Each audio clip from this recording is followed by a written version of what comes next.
Nadia never thought her life would change in just a few days. She was the quiet one in her family, the one who did not argue or demand anything. Her younger sister, Syra, was the favorite child, cheerful, talkative, and loved by everyone. When Syra got engaged to a man named Ahsan, the family was overjoyed. Ahsan lived in another town and had a little daughter named Mariam. He had lost his wife 2 years ago, and his parents wanted him to remarry so that his daughter could have a mother's care again. The families met and the wedding was fixed. Nadia helped Syra prepare her wedding dress and even wrote her wedding vows. She was happy for her sister and never imagined that this wedding would soon become her own. Just 2 weeks before the ceremony, everything went wrong. Syra fell seriously ill with a sudden infection. The doctor told the family that she could not travel or take part in any ceremony for months. The wedding had already been arranged, and the guests had been invited. Ahsan's family had spent money and could not cancel everything at the last minute. His parents were upset and asked for a solution. That night, Nadia's father sat quietly at the dinner table.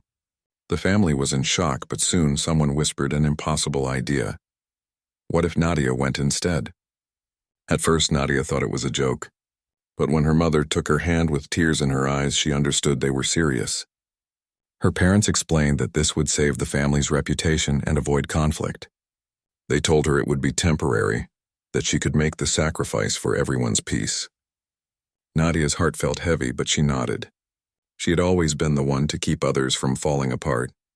That night, while her sister lay sick in bed, Nadia sat beside her and said softly, "Don't worry, I'll take care of everything." Syra held her hand weakly and whispered, "I'm sorry, Appa." Nadia smiled through tears. "Just get better. That's all that matters." The wedding day came without music or laughter.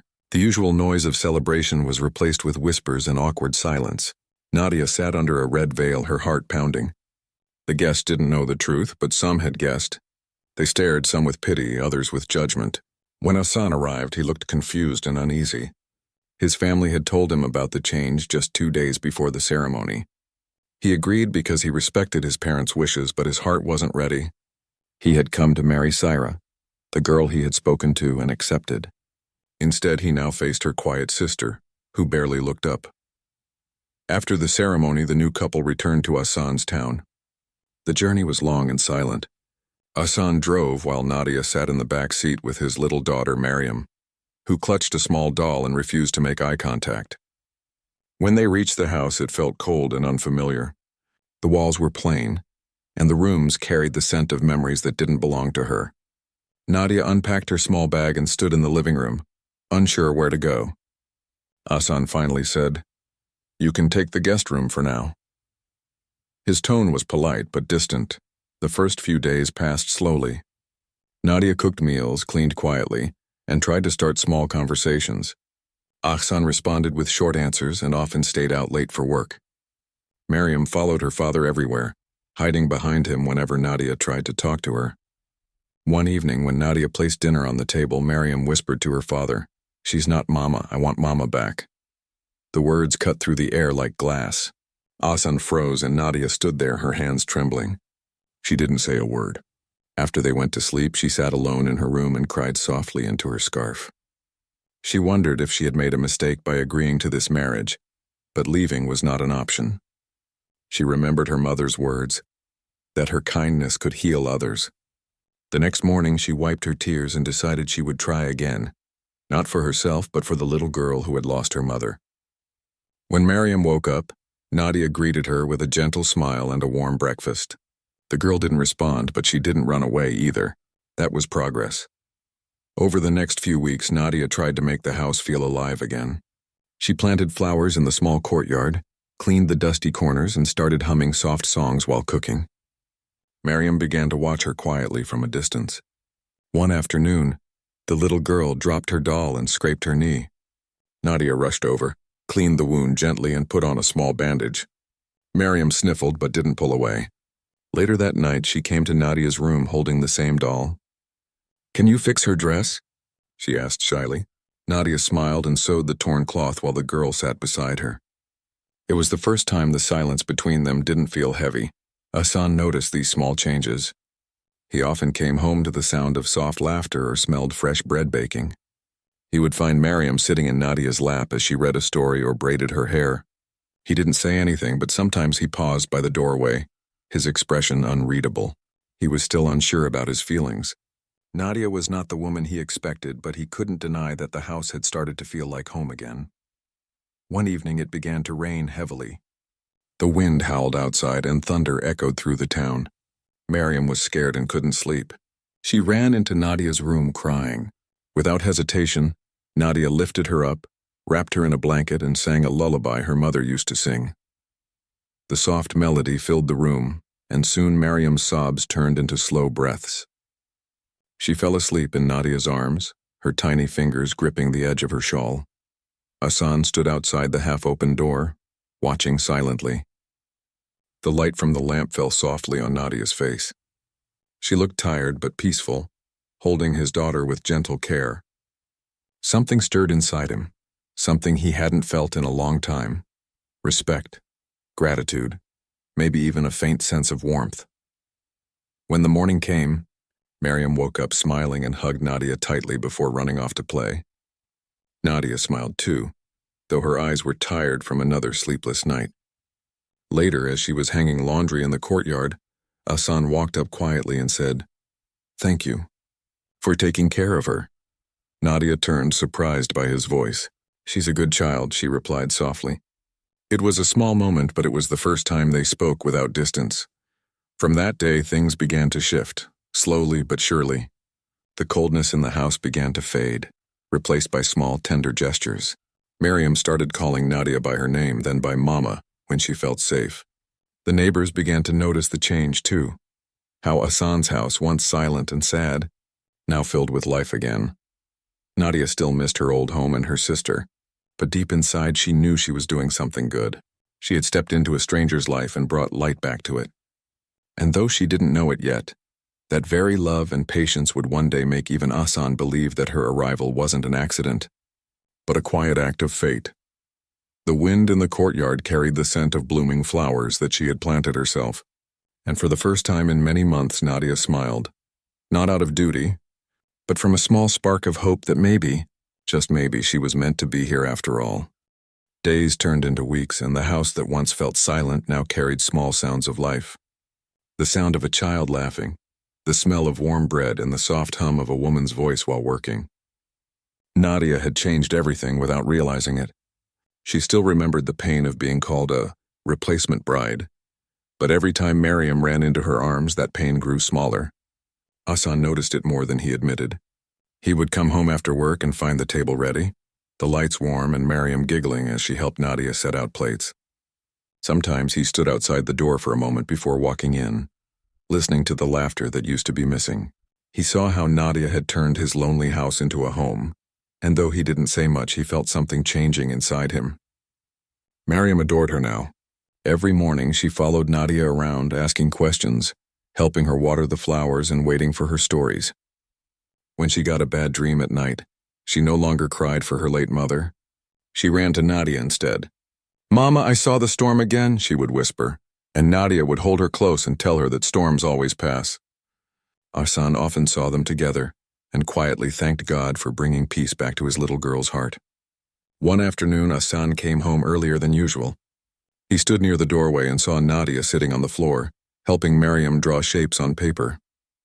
They both laughed when the little girl drew something funny. Nadia's hair had come loose from her scarf and a small strand brushed her cheek. She looked simple and tired, yet there was a calm strength about her that Hassan hadn't noticed before. He suddenly realized how much effort she had been putting in every single day, without asking for anything in return. As the days went by, Nadia and Hassan began to speak more. Their conversations were short at first, polite questions about dinner or chores, but they slowly grew longer. Sometimes they talked about Mariam's school, about flowers, or about life in general. Nadia never complained or demanded attention. She treated Hassan with quiet respect, the same way she treated everyone. It made him admire her even more. Then one night Mariam fell sick.